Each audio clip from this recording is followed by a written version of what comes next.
Good morning. Welcome to class this morning. We are on Proverbs. We're going to do the worthy woman. It's on page 42 in our booklet.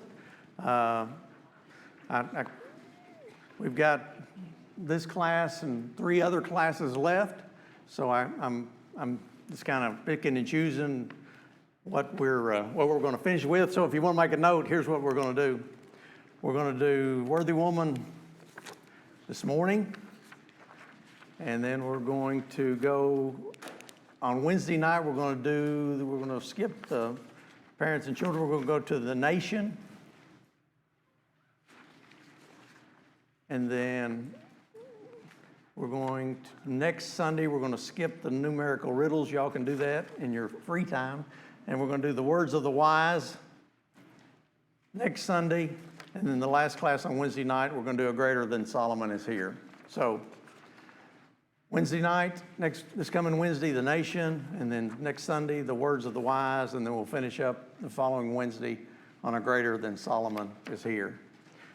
So, does anybody need material on the worthy woman this morning? Everybody's good? Good. Again, thank you.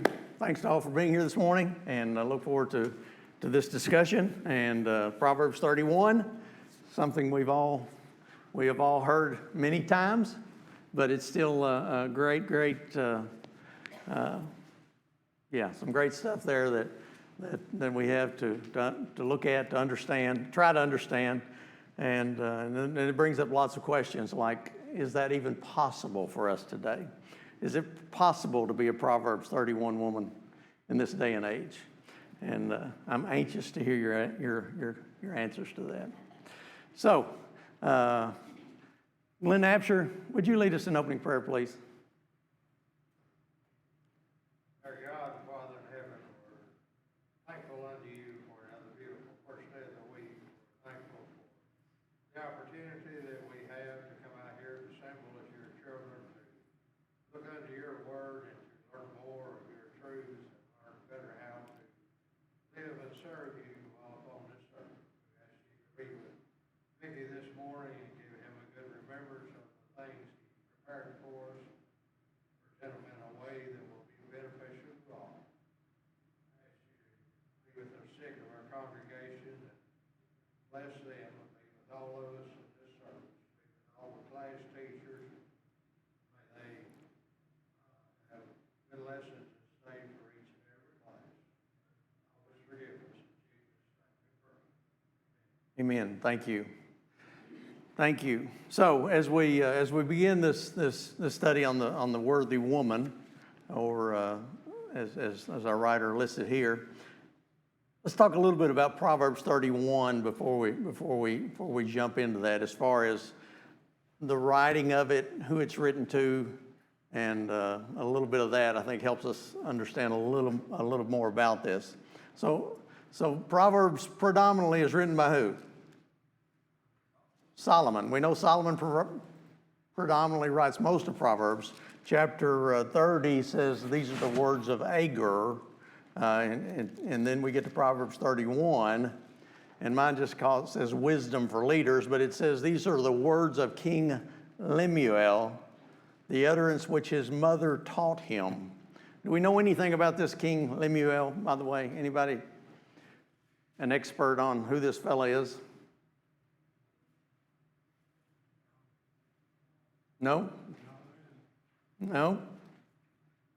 Michael, you look like you got something on your heart. Here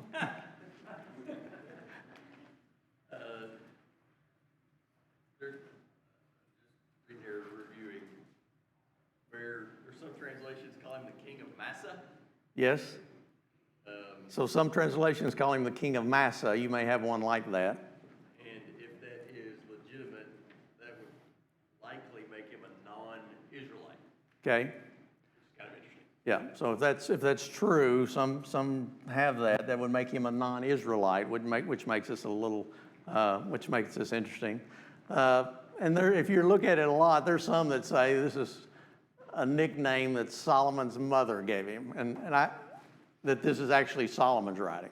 And I got nothing for that. I don't know. Anyway, we really don't know. We don't know who this King Lemuel is. There is no history that we know of about this guy.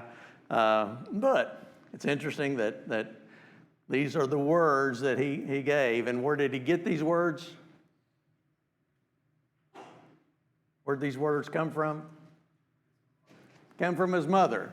So this is not a man just writing this. This is what I think the perfect woman looked like. This is a mother giving some wisdom to her son about this mother and this godly mother and this worthy woman that we're going to talk about this morning. And the first 1 through 9 talk about, the wise woman starts in verse 10, but verses 1 through 9 talk about, things that in verse 2, what my son, oh, and what son of my womb, and what son of my vows, gives him advice as a king. These are things you shouldn't do. You shouldn't, verse 5, do not drink, do not become intoxicated, lest you forget the law and pervert the justice. Take care of those that can't take care of themselves. Verse 8, open your mouth for the speechless and in the cause of all who are appointed to die. Open your mouth, judge righteously, plead the cause of the poor and needy. So this is wisdom that this mother is giving to her son about things that as a king he should be aware of. And then in verse 10, we get to where the verses that talk about this wise woman, this worthy woman, or this virtuous woman, and verses that we have all heard before, but every time you look at it, it seems like something else jumps out at you. So we'll look at those. Look at that this morning. One thing that comes up, and is in verse. I got the New King James, and it says, "Who can find a virtuous woman?" So let's talk about virtuous. What is when you talk about a virtuous woman? Give me some characteristics of a virtuous woman.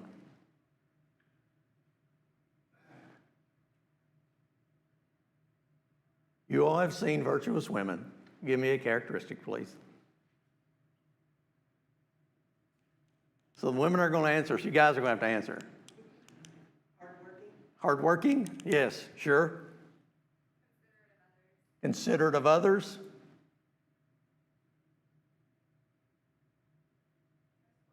Trustworthy. Good one. This virtuous woman, she's hardworking. She's trustworthy. Honest. We think of the actual definition of virtue. Sometimes you see as moral excellence. So you've got a virtuous woman. She's morally excellent. Here she leads her home with integrity and discipline. She's a positive influence. Here we'll find out she's a planner. She's a manager, and certainly. In my home for sure, and I'm sure lots of your homes, the wife is the planner and the manager of lots of things. What is the I guess the most outstanding characteristic of this virtuous woman that we find in Proverbs 31? And it's found toward the. Her husband being at the gates, and they all know about her, what she's like. Okay, her husband. It talks about. We'll read that. Her husband's is at the gates, so he's kind of a prominent person, evidently. And but those at the gates know about this woman, even though she's not at the gates herself. They know about the woman that is behind this man. Verse 30, we'll look 30 and 31 as it ends this. I think this is the most important thing about this, in my mind. Charm is deceitful and beauty is passing, verse 30. But a woman who fears the Lord, she shall be praised. Give her the fruit of her hands and let her own works praise her in the gates. So this virtuous woman, this worthy woman, she fears the Lord. And throughout Proverbs, we started in Proverbs 1. That is the definition of wisdom, wasn't it? The fear of the Lord is the definition of wisdom. And then we get to Proverbs 31, and we run into this conversation about this wise woman, and we end the book with, she's this way, she's this worthy woman because she fears the Lord. If she fears the Lord, all these other things kind of fall into place. If she didn't have this fear of the Lord, then I think all these other virtues this lady has are not nearly, we probably wouldn't see as many of them, because this fear of the Lord is what drives her and what enables her to do all the things that she does. And she certainly is doing a lot of things here. Thoughts, comments on that? Very industrious and ambitious. Okay, she is. She's very industrious and ambitious. And what makes you say that, Wendell? Willingly to work. Well, and she looks like she's bought some land. Yeah, she buys a field, doesn't she? Yeah. Produces it, and she provides for the needy. Yeah, takes the profit off what she buys and gives to the needy. So she's taking care of others for sure. And it is not about her. It is about her family and about helping others. So just an excellent thought of how we should strive to be as a woman or a man, but certainly as a woman here. Things that we strive for. And again, as the Proverbs, there are lots of principles in Proverbs, but it doesn't guarantee that they're going to happen. Like raise up a child in the way he should go, and he'll not depart. That's a principle. That's great advice. Doesn't mean it's going to happen all the time. Same with this. You can strive to be this worthy woman. You can do, and we all should, and all you ladies should strive to be this woman. Doesn't mean you're going to make it. Doesn't mean you're going to fail at times, but doesn't mean you should not try. I think that's why it's here. There's a lot that goes into what these verses tell us, but I think we understand that God doesn't ask for perfection. He wants us to do our best, but He doesn't really ask for perfection. This is a picture of perfection here, I think, and something to strive toward. Thoughts, comments? I think it kind of makes sense that this is the end of Proverbs. Okay. Most of Proverbs was written like from the perspective of Solomon talking to his son, talking about the type of women he should avoid, and Okay. a lot of times he used those as metaphors. But this is sort of just wrapping it all up, and it's like, well, Dad, what should I look for? And whoever is writing this, it just puts it all together. Okay. This is what you should be. Okay. This is what would be wise. Yeah. So we have read many times throughout the Proverbs that some of the adjectives of some of the women that are depicted are not good. I mean, they're prostitutes, they're seductionists, and all those things. Is that a word? That's a good one. But here, to your point, what kind of woman should we really be looking for? This kind of woman. This is the end of the chapter, and we've talked about some of the negative things about some of the women that are not the way they should be. But if you find a godly woman, if you find this worthy woman, then you found in verse 10, who can find a virtuous woman?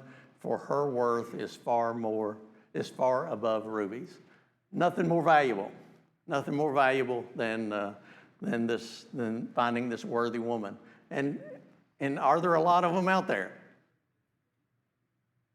We can think of people that we know of, but in the big picture, in the big scheme of things, as Solomon says about the rubies, they're rare. There's not as many virtuous women out there as we'd like to think.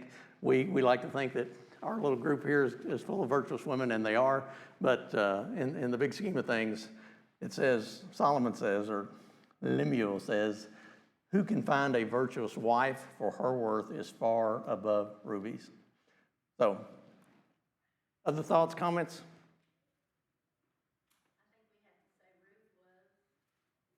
Okay. Ruth,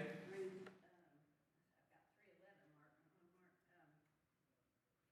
And now, my daughter, do not fear. I will do for you whatever you ask, for all my people in the city know that you are a woman of excellence. Okay, so Ruth is known as a woman of excellence. So there are several women in the Bible that we could think about that were known throughout the community wherever they lived as women of excellence that we could learn from. Ruth certainly was one of those, and and certainly there are others. Okay? I think you made this point, but just kind of flesh it out a little bit. It's important to remember, this is not a biography. This is not Solomon telling us about this woman he knows, or Lemuel, whoever it is. I mean, this is a oracle, a fictional, this is a picture painted for us of what Solomon or young Lemuel, whoever was supposed to be looking for. Did this woman make mistakes? Who knows? She's fictional. She's not a real person. But it's a picture. It's a description. It's images of what real women can be and can look toward. And so to say, well, she never made a mistake. Well, she's a fictional person. These are images that are drawn for us to kind of give us a picture to strive for and look at. Okay. So again, to our point, I tried to say this. Maybe I didn't do as well as I should. This is something that as women we should strive for, and as men we should raise our children to, and when our sons are looking for wives to say this is what you need to look for. These are some important characteristics of this woman, as Solomon pointed out. And nobody's perfect. Again, you're not going to find one that's got every one of these characteristics. And if you do, then God bless you. You found the perfect woman. But these are things that we can strive to. Women can strive to achieve. And again, we don't live in this culture. We don't live. I'm not sure exactly the dating of this particular chapter, but things are way different than back then, because I didn't know what a distaff and a spindle were. I looked them up. So so to me, it's you ladies. What's a distaff and a spindle? Verse where's it at? Verse 19. She stretches out her hands to the distaff, and her hands hold the spindle. Sewing machine, yeah. She's spinning and she's making these garments, and so she's very industrious, as Wendell pointed out. But so the terms that were used back then, things that we're doing back then, certainly different than what we do today. But applying the principles, I think, is what we're looking for here. Other thoughts, comments? So the lesson introduction: the Bible does not suppress women, but rather elevates and honors them. When God looked at the man he created, he saw incompleteness, instability, and weakness. He saved the best for last and created woman as man's help, not to cook, clean, and provide sex for him, as she demonstrates the special God-given graces of womanhood. She enhances the family's life along with the rest of society and is worthy of the highest honor. So this worthy woman, and she demonstrates the God-given graces of womanhood. She enhances the family's life along with the rest of society. I think that's a great thing, and because of that, she is given honor. And these verses that we're looking at first talk about the honor that the woman should have. Proverbs 11:6. Proverbs 11 and verse 6. 11:16. Proverbs 11:16. Somebody will read that? A gracious woman retains honor, but ruthless men retain riches. Okay, so there's a difference in honor and riches, aren't they? And throughout Proverbs, we've been taught that riches are fleeting. Honor is something that if you have it, then you've got respect. You've got a great thing. And so it talks about this a gracious woman retains honor, and this worthy woman has honor. So that's a quality that she gets from the life that she leads. And then Proverbs 14:1.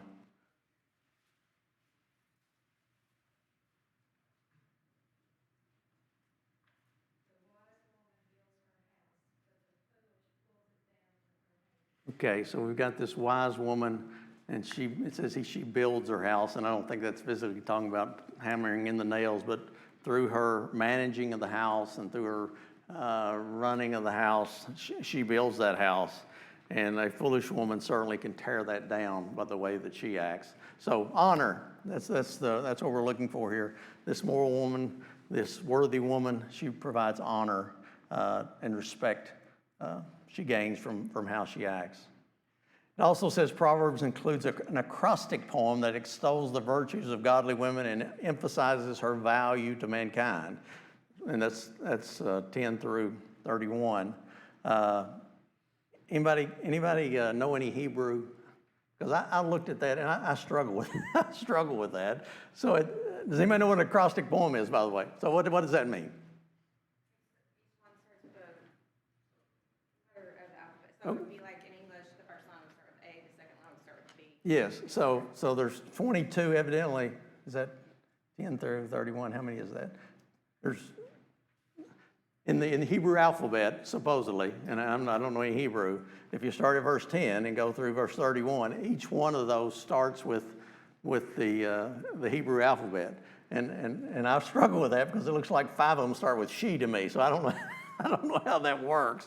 But like A, B, C, D, E, F, G, that is, in the Hebrew, that is an acrostic. Each one follows the alphabet of the Hebrews, and I looked it up and tried to even think about it, and I couldn't figure it out. But I do have something to say. I looked this up. It says Proverbs 31, 10 through 31. The acrostic form fits the purpose of the poem in the book. So this guy thinks there's another reason that it's this way. This poem paints a picture of a woman who embodies real practical wisdom from A to Z, or and the first letter of the Greek alphabet is Aleph, A-L-A-P-H, and the last is T-A-V, or from Aleph to Tav.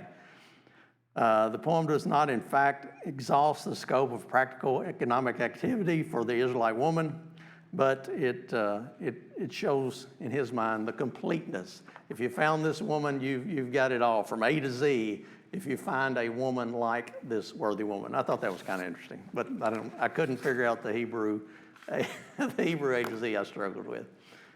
Anybody know anything about that?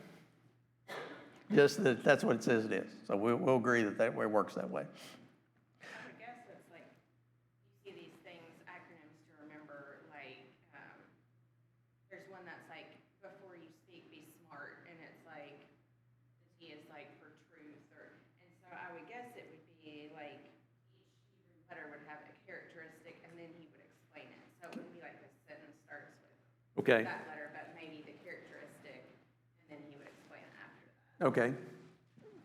And word order is different from English to other languages. Right. Yeah. Yeah, so us just knowing English and how it's translated, Hebrew is certainly different.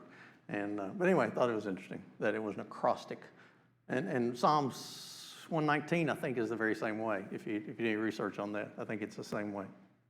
Okay, what about her value? Proverbs 31, 10 and 12, and we kind of looked at that. Who can find a virtuous woman? Verse 10, for her worth is far above rubies.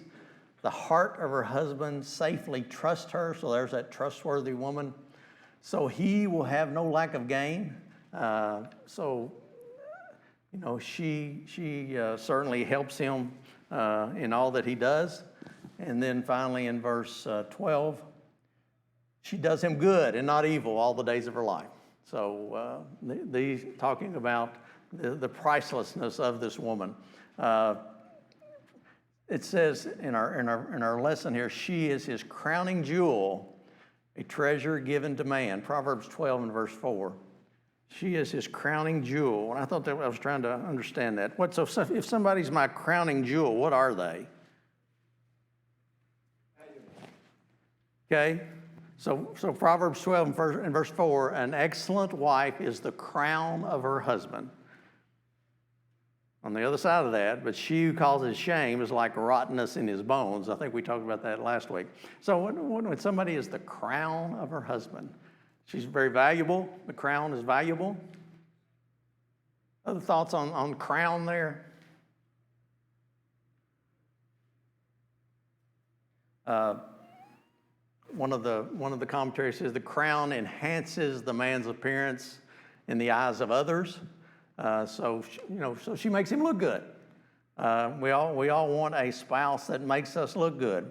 A wife, and we've heard that behind every good man is a good woman. We've all heard that, and I think that's what that verse means to me. She's the crown. She makes me look good. If you got a good wife, she makes you look good. But on the other hand, if you got a bad wife, what is she? A rottenness to your bones or a cancer to your bones. So that's the opposite of what we're looking for. We're looking for that woman who makes man's appearance in the eyes of others look better. She is a crowning jewel to her husband.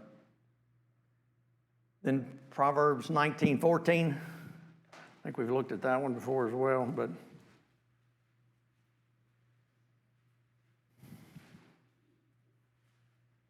somebody want to read that? Proverbs 19 and verse 14. Okay, so an inheritance we get from our fathers. You can get wealth from your father. You can get a house from your father. But if you've got a prudent or an understanding wife, where does she come from? She comes from the Lord. So would you rather have a gift from the Lord or inherit it from somebody else? I think we would all think that if God's given us a worthy woman, that we should be thankful to Him for that, because she has come from the Lord, that verse tells us. So she's priceless. And part B, the reason for her worth is the next, it was 11 and 12, I think. She, as we've already read, she does him good, not evil, all the days of her life. So she is, her husband has confidence knowing she will always do what is best for him and the entire family. She is one of the keys to his success. So I think we certainly all can see that in these verses. Any comments on those first 3 or 4 verses? Okay, that's her value, and then it gets 13 through 24, talks about her life and what she does. And so again, this is back in Palestine and different times, different things are going on. And you can read, if you look at Proverbs 31 and do a little research on that, you can read somebody that's inserted what that means for women today. So what is this? So the spindle is the sewing machine, and selling the land. It gives definitions of what that would mean today. And so it's pretty insightful if you wanted to look at that. It talks about, all that she does and gets up early. Well, we got women that, you mothers do that all the time. You get up early, you make a breakfast for your family, and you get your kids ready to go, and you're busy, and things are going on. Well, things are going on with this lady. She's got things going on, but she does it with the fear of the Lord, and she's praised because of that. So I think that's a lesson for us. We can do all that with the fear of the Lord, then God bless us. Yes, ma'am. Also going on along with that, verse 17 and 24, she dresses herself with strength and makes her arms strong. She makes linen garments and sells them. She delivers sashes to her. No, I missed that one. 22, she makes bed coverings for herself. Her clothing is fine linen and purple. Okay. So not only is she looking out for her family and making them look good, but they only look good, or they look good also because she's taking care of herself. Yep. And she's not, she's certainly looking after others, but as a couple of verses have pointed out, she's taking care of herself as well. She doesn't let herself, not be as presentable as she wants to be. She makes clothing for herself, and the first verse was words. She girds herself with strength and strengthens her arms. She's trying to make sure that she is all she can be, and all that comes from hard work, and also comes from God and from her trying to take care of herself as well. So, but good point. Thank you very much for that. Other thoughts on that one? So it goes on about her life here. It talks about the hard worker in 13 through 15. She seeks wool and flax and willingly works with her hands. She is like a merchant ship. She is like the merchant ship. She brings her food from afar. She also rises while it is yet night and provides food for her household and a portion for her maid servants. So she is busy. She is busy making clothing for her family. And what about the merchant ships? It brings her food from far. Anybody got a thought on that? What exactly is that trying to tell us?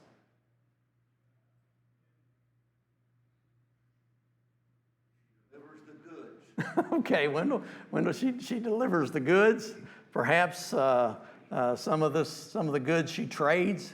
You know, she trades maybe some of the clothing that she's made for other things. She goes. We know there's a lot of trading that went on in those days, and so she maybe trades some of the garments that she makes for food and brings it to her family. But she is very busy. She rises early while it's yet night. Not only does she take care of her household, who else does she take care of? That she takes care of her servants, those that wait on her. So she's got servants. Did everybody have servants? A lot of them did. So, but if you got servants, that means you got a little bit of wealth, I would think. I'm thinking this lady had a little bit of wealth, maybe because she's so industrious. We don't know what her husband does. We just know he sits at the gates and lets people brag on his wife, which is probably a good thing. But we really don't know what her husband does, but we know that she works hard. She buys and sells and trades and gives to the poor. So, but she takes care of her servants. Those that wait on her, she gets up early in the night to take care of her household and also for her servants. So, just a pretty awesome woman, right? She is a hard worker. And then B, and part of her life, she is wise and industrious. And somebody want to read 16 through 19, Proverbs 16 through 19, 31, 16 through 19.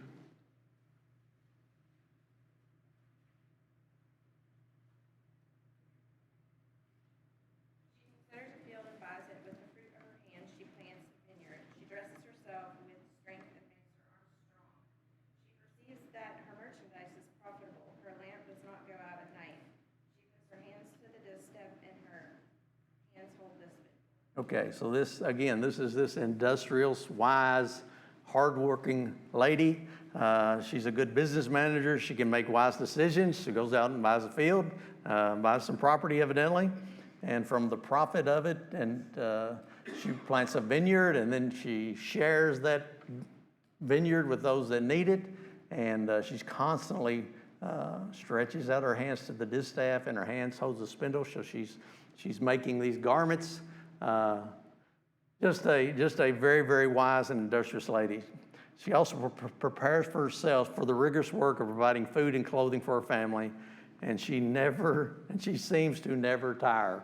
I know you ladies can relate to that. You get to do a lot of stuff. There's a lot going on in your lives. You're taking care of your families, and then you take a deep breath at the end of the day because there's been a lot going on. But you get up and do it the next day, and that's the same with this lady. She seems to be after it all the time. Thoughts, comments? That sure has changed as far as selling and that. I would never go out and buy a piece of property with that. You know, like I do now. Yeah. I mean, that's really changed on how she even manages the financial part of the man did it Right. as much. Right. So she took what money they had and he trusted her to do that. Yeah. That's really different. Yeah, he trusted her to make good decisions, didn't he? It says he would lack no gain in verse 11. He trusted her, and she went out and she bought property. And as Judy says, that's not the common way that happens today in our society. Normally, the husband and wife together would make that decision, or the man would be certainly involved. But this lady, she was an entrepreneur. She found a piece of land. She made a profit off of it, and she sold stuff and brought in food. She was pretty awesome. All the things that she could get done, and certainly somebody to emulate. Anything else? If you had to put money with what a woman is worth, you couldn't afford it. Okay. All the domestic things that Yeah. she cooks, she cleans, she irons your shirt, she washes your clothes, and on and on and on. Even tells you how to drive.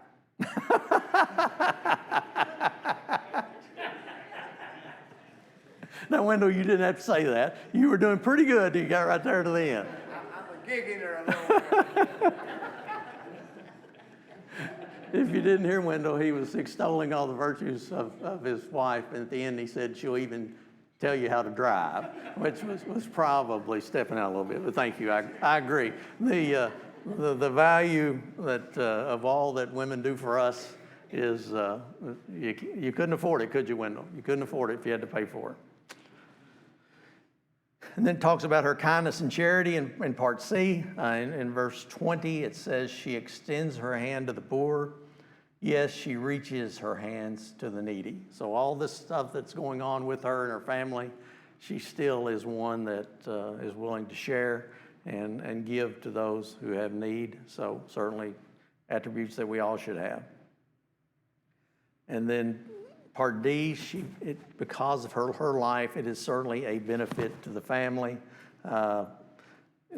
21 through 24 says she is not afraid of snow for her household, for all of her household is clothed with scarlet. So all this spinning and making things, she makes clothing and then dyes it with scarlet. She makes tapestry for herself. To that point, she's not only doing it for others, she's doing it for herself, for her house. Her clothing is fine linen and purple. Her husband is known in the gates when he sits among the elders of the land. She makes linen garments and sells them and supplies sashes for the merchants. So she is busy buying and selling and trading. She's taking care of her family. You don't have to worry about the cold because she is going to be there taking care of them. So certainly we see the benefit to the family. And then also it points out there that she takes care of herself. Then her character, 25 through 27, strength and honor. She is adorned with the fine trappings of the inward woman. And it lists 1 Peter 3 through 5, and 1 Timothy 2, 9 and 10. And 1 Peter 3 through 5 talks about the submissive woman that has a gentle and quiet spirit. I think that means she's peaceful and well-ordered and the kind of woman that we like to think about. So the verse here, verse 25, strength and honor are her clothing. She shall rejoice in time to come. Why will she rejoice in time to come? What does that mean? She rejoices in time to come. She's prepared. She's not worried about the future. She's not worried about the cold. She's got the clothes. She's not worried about food. She's taking care of that. She's prepared. She doesn't have to worry about what tomorrow holds. She's prepared for tomorrow, and I think that's a great thing for all of us. Then it says she has wisdom, verse 26. She opens her mouth with wisdom, and on her tongue is the law of kindness. So again, we've talked about the tongue and how destructive that can be, but this woman has kindness on her tongue and wisdom. So she is certainly a wise woman. And then verse 27 talks about how busy she is. She watches over the ways of her household and does not eat the bread of idleness. She is not an idle person. She wouldn't, from all the other things she's doing, she cannot be idle. She has got a lot going on in her life and taking care of her family and the community that she lives in. She is a very, very busy person. So that is her character. And then finally, the results of such a life. Says she gets praise from her family. And I think as a woman, as a Christian woman, I think this is invaluable. Her value to the family does not go unnoticed or unappreciated. She's very appreciated. Her praise comes from the mouth that are most important to her. And I think you ladies would have to probably echo that is to have your husband praise you, to have your children praise you. It's what that's worth to you. Verse 28, her children rise up and call her blessed. So do your children rise up and call you blessed? Well, they should. Her husband also, and he praises her. So men, are we praising our spouses as we should for all that they do?